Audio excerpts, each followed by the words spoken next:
اعوذ باللہ من الشیطان الرجیم، بسم اللہ الرحمن الرحیم۔ اس بابرکت مہینے میں، محرم الحرام کے مہینے میں، جو لوگ اللہ کو بھی بھول گئے اور اللہ کے رسول کی تعلیمات کو بھی بھول گئے، انہوں نے اسلام کے اوپر ایسا داغ ڈالا ہے کہ اس قسم کی چیزوں کو پروموٹ کر رہے ہیں، دنیا کے سامنے پیش کر رہے ہیں کہ جن کا حقیقت میں اسلام سے کوئی لینا دینا نہیں ہے۔ اللہ کے پیغمبر صلی اللہ علیہ وسلم نے عورتوں کو بھی، جب کوئی آدمی فوت ہو جائے، کوئی گھر کا افراد فوت ہو جائے، تو ان کو بھی سینہ پیٹنے سے منع فرمایا ہے، عورتوں کو بھی، بلکہ اللہ کے پیغمبر نے اس عورت کے اوپر لعنت فرمائی ہے کہ جو سینہ پیٹتی ہے، جو ماتم کرتی ہے۔ تو یہ جو آج حضرت امام حسین رضی اللہ تعالی عنہ کے نام پر جو لوگ ماتم کر رہے ہیں، جو لوگ برچھیاں مار رہے ہیں، جو لوگ اپنے جسم کو کٹ کر رہے ہیں، ان کا حضرت امام حسین رضی اللہ تعالی عنہ سے تعلق ہی کیا ہے؟ حضرت امام حسین رضی اللہ تعالی عنہ تو کتنے عزیز اور کتنے ہی بلند مرتبے والے صحابی رسول صلی اللہ علیہ وسلم تھے، نواسہ رسول صلی اللہ علیہ وسلم تھے، جگر بتوشہ حضرت فاطمہ زہرا رضی اللہ تعالی عنہ کے تھے۔ تو ان کے نام پر یہ جو آج لوگ تماشا کر رہے ہیں، ان کے نام پر یہ سبیلیں، یہ نظر و نیاز، جو نظر اور نیاز کے لائق صرف ایک اللہ کی ذات ہے، تو حضرت امام حسین رضی اللہ تعالی عنہ کے نام پر جو نظر و نیاز تقسیم کی جا رہی ہے،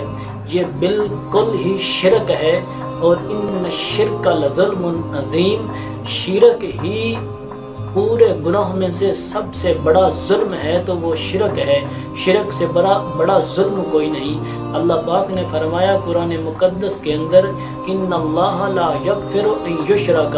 کہ میں ہر چیز تو معاف کر دوں گا مگر لا یغفر ان یشرک، شرک میں اللہ معاف نہیں کروں گا۔ اگر کسی کی زندگی میں رائی کے دانے کے برابر بھی شرک آ گیا تو اس کے اوپر اللہ نے جنت کو حرام کر دیا ہے، اللہ نے اس کی مغفرت حرام کر دیا ہے۔ کہ اللہ فرما رہے ہیں کہ جس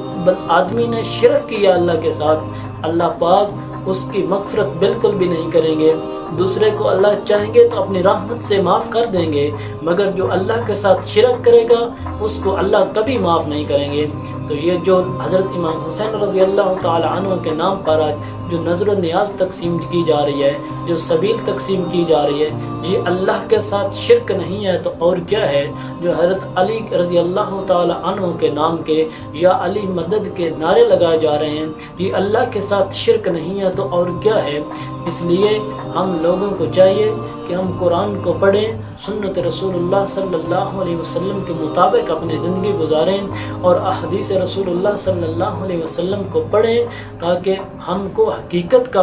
پتہ چل جائے کہ حقیقت کیا ہے۔ یہ جو اسلام کا لبادہ اوڑھ کر ہم مسلمانوں کے اندر یہ جو شرک پھیلا رہے ہیں، ان کے پیچھے حقیقت کیا ہے، ان کو سمجھو۔ ان کو سمجھنے کے لیے ہم کو قرآن کو پڑھنا پڑے گا، ہم لوگوں کو نبی علیہ الصلوۃ والسلام کی سیرت کو پڑھنا پڑے گا، ان کی زندگی مبارک کو پڑھنا پڑے گا۔ اگر ہم نے قرآن کے قریب نہیں گئے، اگر ہم نے سنت نبی علیہ الصلوۃ والسلام کی زندگی کو نہیں پڑھا، تو یہ ان لوگوں کے دھوکے میں ہم اپنی زندگی تباہ برباد کر دیں گے، اور قیامت والے دن سوائے جہنم کے اور کچھ نہیں حاصل ہوگا۔ اس لیے ان چیزوں سے ہم کو بچنا چاہیے،